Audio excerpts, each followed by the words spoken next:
இந்த opposite persons அவங்களுக்கு நான் டிப்ஸ் கொடுக்கல. நான் இந்த அதாவது நல்ல மனிதர்களுக்கு நம்ம நல்லா இருந்தாதான் நல்லவைகளை செய்ய முடியும், சிந்திக்க முடியும். நம்ம குடும்பத்துக்கே எடுத்துக்கோங்களேன். நீங்க பொது துறையில போயிட்டு பொதுமக்களுக்கு சேவை பண்றதை பத்தி நான் பேசல. உங்களுடைய குடும்பத்துக்கு ஒவ்வொருவரும் தேவை இல்லையா? பிள்ளைங்களுக்கு ஏதாவது ஒண்ணு ஆயிடுச்சுனாலும் அப்பா அம்மாவுக்கு தாங்க முடியாது. அப்பா அம்மா ஏதாவது இருந்தாலும் குழந்தைங்க அவ்வளவுதான், அவங்களோட லைஃபே கேள்விக்குறிதான்.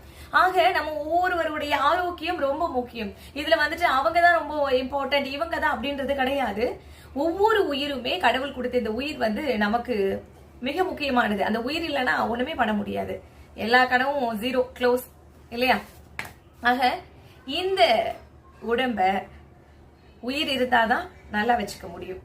உயிர் மட்டும் இருந்து உடம்பு சரியில்லைன்னா என்ன பண்றது? அது இருந்தும் வேஸ்ட். ஆக மொத்தம் ஆரோக்கியமா இருக்கணும். நான் சுத்தி வளைச்சு